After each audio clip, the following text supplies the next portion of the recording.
The bus station was loud in the way busy places always were, with rolling bags, soft announcements, and people moving like they had somewhere important to be. A single dad named Adam stood near the ticket booth with a small backpack hanging from one shoulder and a paper ticket folded in his hand. His daughter Mia sat on a bench close by, hugging a toy rabbit and swinging her feet slowly, watching the crowd with quiet curiosity. Adam kept looking at the big schedule board, but he was not really reading it, because his eyes kept returning to Mia like he was counting the seconds between each breath. He looked tired in a clean and careful way, like someone who had learned to show up even when sleep was a stranger. He wore a plain shirt with sleeves pushed up because the station felt warm, and his hair was slightly messy as if the morning had been rushed. He did not look like a person who wanted trouble, but worry sat on him anyway, heavy and silent. He checked his phone, then slipped it back into his pocket and gave Mia a small smile that was meant to calm her more than it calmed him. He had promised her earlier that they were going on a short trip, something fun, something new, and he had said it with such steady confidence that even he almost believed it. Mia believed him completely, because to her, her father was the safest place in the world. Adam bent down to her level and told her to stay seated, and to hold her rabbit tight, and to wait for him to come right back. Mia nodded and asked if they would get snacks on the train, and Adam said yes, and his voice sounded normal, but his hands were not, because his fingers kept opening and closing like he was trying to keep control of his thoughts. He turned toward the booth again, pretending to focus, but he was listening for footsteps and watching reflections in the glass, and the fear he tried to hide kept finding cracks to slip through. Officer Nora had been on duty since early morning, and her shift was almost done, but she still kept her posture sharp, because habit did not turn off just because the clock moved forward. Nora was young but steady, the kind of person who did not waste words, and the kind of officer who noticed details other people missed. She walked into the station after a call came through with a short message that did not explain much, only enough to create pressure. The alert said a man matching a description might be traveling with a child, and there was a possible connection to an old case that never truly felt finished. The instructions were simple, and that was what made Nora uneasy, because simple instructions sometimes covered complicated mistakes. Nora scanned the crowd quietly, keeping her face neutral, and she saw Adam near the ticket booth almost right away. It was not because he stood out, but because he did not blend in either, because he watched the room like a person who expected the room to bite. Nora noticed the backpack, the folded ticket, the child on the bench, and the way Adam's shoulders were slightly raised like he was bracing for cold air that was not there. She slowed her steps and watched him for a few seconds, and in those seconds she saw him glance toward Mia again, and the look on his face was not cold, not angry, not threatening, but protective and tired, like the world had taken too much from him already. Nora felt a flicker of doubt, but her training told her to move forward, not to pause, because doubt could get people hurt in other situations, and she could not know the full story yet. She approached with measured steps and spoke in a calm voice, asking Adam to show his identification. Adam turned slowly, and the moment their eyes met, Nora sensed something strange, like he had expected her, like the future had been written, and he was reading from a page he had already seen. Adam raised his hands without being told, not high, just enough to show he was not fighting. He swallowed once and said a single word, quiet and clear, like a decision, and he said he knew. Nora asked him what he meant, and Adam looked past her shoulder toward Mia and said he knew why she was here, and that he would not make it hard. Nora's jaw tightened because people did not usually respond like that, and she signaled for space around them, keeping her body between Adam and the crowd. She told him to turn around, and he did, and she placed the cuffs on his wrists carefully, not rough, but firm, because procedure was procedure. The metal clicked, and the sound cut through the station noise in a way that made heads turn. Mia stopped swinging her feet, and her toy rabbit drooped in her lap as she stared at her father, not understanding why this was happening in the middle of an ordinary morning. Adam did not pull away, but he did something that made Nora notice him differently, because he shifted the backpack off his shoulder with slow care and set it down upright, like it held something delicate and important. Nora asked if the child was his, and Adam said yes, and his voice cracked just a little on the word yes, as if it carried 1,000 days of effort inside it. Nora glanced at Mia again and saw that the child was not crying, only watching with wide eyes and a tight mouth, like she was trying to be brave because she had learned bravery from him. Nora asked Adam if Mia had anyone else to call, and Adam said there was no one close, and Nora felt her stomach drop because she had seen children passed from hand to hand in moments like this, and it never felt clean or fair. Nora lowered her voice and told him she would make sure Mia was safe, and Adam nodded once, grateful but still guarded, like gratitude was a luxury he could not fully afford. As Nora guided him away from the booth, Adam turned his head toward Mia and said her name softly, and Mia stood up fast, her rabbit pressed to her chest, and she took one small step forward. Nora raised a hand gently toward Mia, not to block her, but to signal that she should stay back for the moment, and she told Mia in a calm voice that her dad was going to talk to her for a minute and that everything would be okay. Mia nodded, but her eyes stayed glued to Adam, and Adam's face tightened because he hated that she was seeing him like this, and he hated that he could not explain it in the simple words she deserved. Nora guided Adam toward the patrol car parked outside, and as they stepped into the brighter light near the doors, Adam's sleeve slid up slightly with the movement of the cuffs. Nora saw the tattoo on his arm, and the world shifted inside her like a floorboard snapping. It was not a flashy tattoo, not a design made for attention, but a small symbol, faded, clean lines with a shape that looked ordinary to anyone else. To Nora, it was not ordinary at all. It was a mark she had seen years ago in a place she did not talk about, a place that had been sealed in her mind like a locked room. Her steps slowed without her choosing to slow them. Her grip on Adam's arm loosened just enough that Adam felt it, and he turned his head slightly, watching her reaction with a quiet, careful look. Nora's throat went dry because memories came in sharp fragments, a hallway, a bright light, a voice calling a name, and that same symbol on a worn page, on a metal tag, on a wrist in a moment she had tried to forget. Nora stared at the tattoo and then at Adam's face, and suddenly Adam did not look like a stranger at a bus station, because his calmness was not the calm of someone who had given up, but the calm of someone who had been carrying a secret for a long time. Adam spoke softly, not as a threat, not as a plea, but as if he was confirming something that had already happened, and he said she remembered. Nora did not answer, because if she opened her mouth, her voice might shake, and she did not want him to hear that she was not fully in control anymore. She looked back toward Mia through the glass doors and saw the child standing alone with her rabbit, small in the middle of a busy station, and Nora felt a sharp pull in her chest because this was no longer just an arrest, and she could feel it in her bones. The tattoo was a key, and the moment she saw it, it unlocked a story that someone had tried to bury. Nora kept her face composed because she was trained to hide surprise, but her mind was running fast, connecting lines she did not want to connect. She knew that symbol was tied to something bigger than a simple alert, and she also knew that if Adam had it, then the past she had been told was not finished at all. Adam walked with the cuffs on, but his posture stayed steady, and his eyes did not beg, because he seemed to believe that the tattoo would speak for him when words could not. Nora opened the car door and paused for one heartbeat longer than she should have, staring at his arm again, because the symbol was not just ink, it was a message, and it was meant for someone who would understand. Nora finally guided him into the back seat and closed the door, but her hand lingered on the handle as she looked back at Mia, and she realized the real question was not why Adam was here, but why he had chosen this place and this day. Nora took a slow breath, forced her thoughts into order, and knew that the next minutes would decide far more than a routine arrest, because the tattoo on Adam's arm had just changed everything, and the truth was already stepping out from the shadows. Officer Nora sat in the driver's seat with both hands resting on the steering wheel as the patrol car idled outside the station. She did not start the engine right away because her thoughts were moving faster than her body. Adam sat in the back seat with his hands cuffed in front of him now, his posture straight, his eyes focused on the space between the front seats. He did not speak first because he had learned long ago that silence often carried more weight than words. Nora glanced at the rear mirror and caught his reflection, and the calm on his face only made her more uneasy. She had seen fear, anger, and excuses many times, but this was different, because his calm felt earned, like it came from surviving something heavy.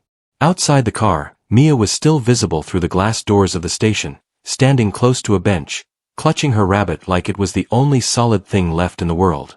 Nora's chest tightened when she saw the child waiting without crying, because waiting without crying meant trust, and trust was fragile. Nora finally started the engine, but instead of pulling away, she turned slightly in her seat and looked at Adam through the gap. She asked him where he was going, and Adam answered honestly that he was going somewhere quiet. Nora asked why he chose today, and Adam said because waiting longer would have made it worse. His voice was steady, but his eyes flicked toward the station again, toward where Mia stood, and that single movement told Nora more than his words did. Nora told him that someone would come to stay with Mia for now, and Adam nodded slowly, asking only that Mia not be frightened. Nora promised she would make sure of that, even though she knew promises were not always enough. She pulled the car away from the curb and drove slowly, not toward the main road, but toward a quieter street near the station where the noise faded. Adam noticed the change in direction and said nothing, because he understood that Nora was buying time, maybe for herself, maybe for him. As the car moved, Nora's mind drifted back to the first time she had seen that symbol years ago. It had been during her early training days, when she was still learning how much of herself she could give to the job without losing the rest. There had been a closed building, an old file, and a warning not to ask too many questions. The symbol had been part of a case that never made the news, a case that was buried under quiet decisions and careful wording. Nora remembered being told that everyone connected to it was gone, that it was safer that way. Seeing it now on Adam's arm felt like seeing a ghost walk into daylight. She asked Adam where he got the tattoo, and Adam did not hesitate when he answered. He said it was not a tattoo at first, but a mark meant to remind people who they were protecting. Nora tightened her grip on the wheel because that answer matched what she remembered too closely. She asked him if he knew what that symbol meant to people like her, and Adam said he knew it meant unfinished business. Nora exhaled slowly and asked him why he stayed hidden for so long if he knew he would be found eventually. Adam said he stayed hidden because Mia needed a normal life before the truth caught up. He said he wanted her to have memories of simple days, of school mornings, of laughter, before she had to learn how complicated the world could be. Nora nodded without realizing it, because she understood that kind of choice even if she could not approve of every part of it. Adam told her that he never ran, not really, and that he lived in plain sight, working small jobs, moving only when he felt the walls closing in. He said the mark was not meant to save him, but to save others if the wrong people ever caught up. Nora asked him who those wrong people were, and Adam said they were people who preferred silence over truth. The words settled heavily in the car, because Nora had seen silence used like a weapon before. They stopped at a quiet corner where trees lined the road and the city felt far away. Nora parked and turned off the engine, letting the sudden quiet fill the space. She turned fully in her seat to face Adam and studied him again, not as a suspect, but as a man carrying a long story. She asked him if Mia knew anything about his past, and Adam shook his head and said no, and that he prayed every day that she would never have to carry that weight. Nora believed him, because people who lied usually filled the air with extra words, and Adam spoke only what was needed. Nora told him that the alert that flagged him came from an old system that was rarely checked, and that his name should not have surfaced unless someone pushed it. Adam's expression changed then, not into fear, but into concern, and he asked if she knew who pushed it. Nora admitted that she did not yet, but she suspected it was someone trying to close a loop they thought was still open. Adam leaned back slightly, absorbing that information, and said that meant the past was moving again. Nora felt a chill at that thought, because moving pasts rarely stayed contained. She told him that once the report was filed, other eyes would look at it, and some of those eyes might not care about a child caught in the middle. Adam lowered his head for the first time, not in shame, but in quiet frustration, because he had tried so hard to keep Mia outside of all this. He asked Nora what she planned to do next, and she paused before answering, because the answer mattered. She said officially, she had to take him in for questioning. Unofficially, she needed to understand why he let himself be seen today. Adam looked up and met her eyes through the mirror, and he said he let himself be seen because hiding forever would only make the danger worse. He said some stories needed daylight to end properly. Nora looked back toward the station in the distance, imagining Mia sitting somewhere safe now, maybe with a blanket and juice, maybe asking when her dad would come back. The thought pressed on Nora's sense of duty in a way she had not expected. She had joined the force to protect people, but sometimes the rules felt like walls instead of shields. She asked Adam if anyone else knew about Mia, and Adam said very few, and that he chose places carefully, always watching. Nora nodded slowly and told him that meant someone had been watching too. Adam accepted that without surprise, because he had lived with that idea for years. He asked Nora why she hesitated when she saw the mark, and Nora answered honestly that she hesitated because the mark was tied to people who saved lives quietly. She said the official story painted them as shadows, but the truth was more complex. Adam said the truth always was. Nora felt the weight of choice settling on her shoulders, because from this moment on, every step she took could protect or expose a child.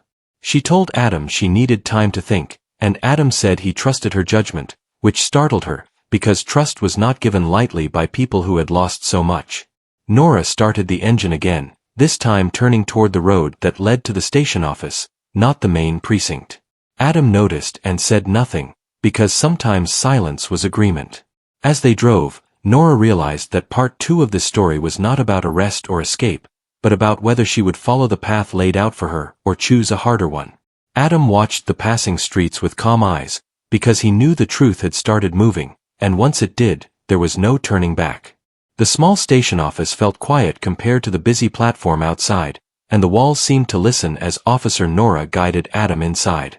The room smelled faintly of old paper and warm air, and the clock on the wall ticked loudly as if it wanted attention. Adam sat in a plain chair with his hands still cuffed, but his back remained straight, and his eyes stayed calm. Nora closed the door and stood for a moment without speaking, because she needed to decide how much of the truth she was ready to face. She looked at Adam not like a suspect now, but like a puzzle that had waited years to be solved. She asked him again why he chose a public place instead of disappearing quietly like before. Adam took a slow breath and said that disappearing had stopped working, because someone had already found the trail. He said that moving quietly only delayed pain, while facing things could change the ending. Nora listened carefully, because his words carried no drama, only certainty. She asked him when he first realized they were being watched again, and Adam said it started months ago with small signs that most people would ignore. He said messages were delayed, faces stayed the same in places that should have changed, and questions were asked that felt too casual. Nora felt a tightening in her chest, because those signs matched patterns she had studied long ago. She asked him if Mia was ever in danger during that time, and Adam said no, because he had made sure of it. He said every choice he made was built around keeping her safe, even when it meant giving up comfort and rest. Nora nodded slowly, because she believed him, and belief made this harder, not easier.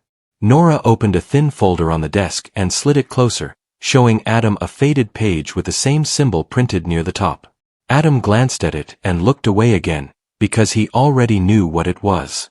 Nora asked him if he remembered the people connected to that file, and Adam said he remembered all of them, even the ones who were supposed to be forgotten.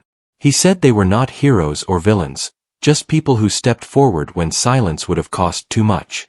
Nora swallowed, because she had been told a simpler version of that story, one that fit neatly into rules and reports. Adam told her that the symbol was meant to protect the truth, not hide it, and that it was given only to those who agreed to carry responsibility without recognition. Nora felt something shift inside her, because she had chosen this job for reasons not so different. She asked him why he left that life behind, and Adam said he did not leave it behind, but that it ended when it needed to. He said when Mia was born, his priorities changed, and the world felt smaller and more important at the same time. Nora leaned back slightly, letting his words settle, because they felt honest in a way she could not dismiss. She asked him what would happen if the people pushing the alert reached Mia, and Adam's jaw tightened just enough to show fear beneath control. He said that was why he stopped running, because drawing attention to himself was safer than letting it fall on her. Nora realized then that this moment was not a mistake, but a shield Adam had chosen carefully. A knock came at the door, soft but firm, and Nora stepped out to speak with another officer who had arrived with news. She listened closely, her face neutral, as she was told that Mia was safe in a quiet room with warm food and a friendly face nearby. Relief washed through Nora, and she thanked the officer before closing the door again. She turned back to Adam and told him that Mia was okay for now, and Adam closed his eyes briefly, letting a breath escape that he had been holding for too long. Nora asked him if he trusted anyone else from the past, and Adam said there were a few names, but they were scattered and careful. He said trust was fragile after everything that happened, and Nora understood that deeply. She told him that keeping this quiet would not be easy, because reports had already started moving through channels that did not forget. Adam said he expected that, and that was why he needed someone inside the system who remembered the truth. Nora felt the weight of that statement settle heavily, because it was also a question, even if he did not ask it directly. She wondered when responsibility had shifted from duty to choice, and she realized it had happened the moment she saw the symbol on his arm. Nora asked Adam what he wanted from her, and he answered without hesitation that he wanted time. He said time to make sure Mia stayed untouched by the storm that was forming. Nora stared at him, knowing that time was the one thing the system rarely gave freely. She said she could delay things, but not stop them completely, and Adam nodded, because delay was sometimes enough. Nora stood and walked to the window, looking out at the street where people moved without knowing how close they were to someone else's turning point. She thought about her own past, about why she had joined, and about the cases that never left her mind. She realized that following the rules exactly would be easier, but it would also erase the part of her that believed in protection over procedure. She turned back to Adam and told him that she would request a quiet review instead of immediate transfer. Adam thanked her, not with relief, but with respect, because he knew what she was risking. Nora told him that this did not mean freedom, and Adam said he understood, because freedom without safety was not real freedom at all. Another knock came, firmer this time, and Nora knew that time was already slipping away. She uncuffed one of Adam's wrists and resecured it in a more relaxed position, explaining that it was temporary and necessary. Adam accepted it without question, because trust was growing in small steps. Nora opened the door and spoke carefully with the officer outside, choosing her words like stones across water. When she returned, she told Adam that someone higher up had taken interest, which meant attention was spreading. Adam's eyes sharpened, not with fear, but with readiness, because he had expected this moment. He said that meant the next choice mattered even more. Nora sat again, meeting his gaze directly now, and asked him one final question for the moment. She asked if he would do it all again, knowing how hard the road would be. Adam did not answer right away, because some answers deserved wait. When he spoke, he said yes without doubt, because every hard step had led him to Mia, and that was enough. Nora felt her resolve settle, because clarity like that was rare and powerful. She told Adam that part 3 of this story was about preparation, not escape, and Adam agreed. Outside the room, the world continued moving, unaware of the lines being drawn quietly inside.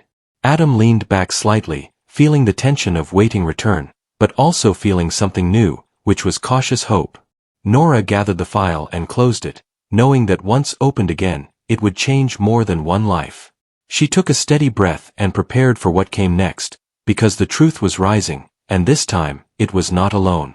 The room felt smaller as time passed, not because the walls moved, but because the truth inside it kept growing. Officer Nora stood near the desk holding the thin file, knowing that once she stepped outside, choices would harden into outcomes. Adam sat quietly, his breathing slow, his thoughts steady, because waiting had become a skill he learned long ago. Nora told him that someone from the central office would arrive soon, someone who would ask careful questions and listen with a guarded mind. Adam nodded, understanding that guarded minds were part of the cost of survival. Nora said that before that happened, she wanted to speak with Mia again, not as an officer, but as a human being who understood fear and hope. Adam's eyes softened at the mention of his daughter, and he asked only that Mia be told the truth in a gentle way. Nora promised she would keep it simple and safe, because children deserved clarity without weight. She stepped out of the room and walked down the quiet hall, her steps firm, her thoughts focused, because hesitation now would undo everything she had chosen so far. Mia sat at a small table in a side room with a warm drink and her rabbit resting beside her. She looked up when Nora entered, her eyes searching the room first, then settling on Nora's face. Nora knelt to Mia's level and smiled gently, telling her that her dad was nearby and doing okay. Mia asked why he was wearing metal on his hands, and Nora answered honestly that sometimes adults had to answer questions before going home. Mia thought about this for a moment and nodded, because she trusted the world as long as her father was part of it. Nora told Mia that her dad loved her very much, and that nothing about that would change. Mia smiled at that and hugged her rabbit tighter, as if love could be held like fabric. Nora felt a sharp pull in her chest, because moments like this were reminders of why choices mattered. She stayed with Mia for a few minutes longer, talking about school and favorite colors, grounding the child in normal thoughts. When Nora stood to leave, Mia asked if she could see her dad soon, and Nora said yes, which felt like a promise carved into stone. Back in the office, Adam stood when Nora returned, reading her face before she spoke. Nora told him that Mia was calm and safe, and Adam closed his eyes briefly, letting relief wash through him. Nora said that the person arriving would likely recognize the symbol as well, and that recognition could turn the story in different directions. Adam said he was ready for that, because hiding had already cost him enough. The door opened not long after, and a senior officer stepped inside, older, measured, with eyes that carried years of quiet decisions. He introduced himself simply and sat across from Adam, placing the file on the desk between them. He looked at the symbol on Adam's arm and did not pretend surprise. He said the past had a habit of knocking when people thought it was sealed away. Adam agreed, saying that truth waited patiently. The senior officer asked Adam to tell his story from the beginning, and Adam did, not with drama, but with care, choosing words that honored those who had trusted him before. He spoke of choices made to protect others, of lines crossed to prevent greater harm, and of walking away when the work no longer served life. He spoke of becoming a father and realizing that the future was no longer abstract. The room stayed quiet as he spoke, because even those trained to listen for lies could hear honesty when it arrived calmly. When Adam finished, the senior officer leaned back and looked at Nora, then back at Adam. He said the system would not move quickly on this, because caution favored silence. Nora felt tension rise, but the officer continued, saying silence was no longer possible without causing damage. He said the symbol meant accountability as much as protection. He asked Adam what he wanted now, knowing the answer would shape everything. Adam said he wanted Mia to grow without shadows following her. He said he would answer questions, face reviews, and accept limits, as long as his daughter stayed untouched. The senior officer nodded slowly, because conditions like that carried weight. He said arrangements could be made, not freedom but stability, and that sometimes stability was the truest form of safety. Nora felt her breath ease slightly, because the path ahead was forming. Hours passed in careful conversation and quiet paperwork, each step deliberate, each choice measured. Nora watched Adam sign forms with steady hands, the same hands that had carried a child through long nights and uncertain days. When it was done, Adam was allowed to see Mia under supervision. He entered the room slowly, dropping to one knee as Mia ran into his arms. He held her gently, whispering reassurance without explaining what she did not need to know. Mia laughed softly, the sound cutting through tension like light through clouds. Nora stood back, giving them space, understanding that this moment mattered more than procedure. The senior officer observed quietly, then turned away, because some truths did not need witnesses. As evening settled, Adam and Mia were escorted to a temporary residence arranged quietly, a place meant to be safe, neutral, and calm. Nora watched them leave, feeling the weight of the day settle into her bones. She knew this was not an ending carved cleanly, but it was an honest one. Adam paused before getting into the vehicle and looked back at Nora, thanking her without words, just a nod filled with meaning. Nora returned the nod, knowing that trust like that was rare and deserved. As the vehicle pulled away, Nora felt the city breathe around her again, unaware of the quiet shift that had taken place. Later, alone in the office, Nora placed the file into a locked drawer, not to hide it, but to protect what was inside. She understood now that rules were tools, not truths, and that courage often looked like choosing the harder path quietly. Adam's story would move forward carefully, step by step, under watchful eyes, but with space for life to continue. Mia would wake up the next day thinking about school and colors, not shadows and fear. That was the victory hidden inside the struggle. Nora turned off the lights and stepped into the night, knowing that some tattoos were not marks of the past, but signs pointing toward responsibility. The city lights flickered on, and somewhere beyond them, a father held his child, believing that tomorrow could be gentler than yesterday.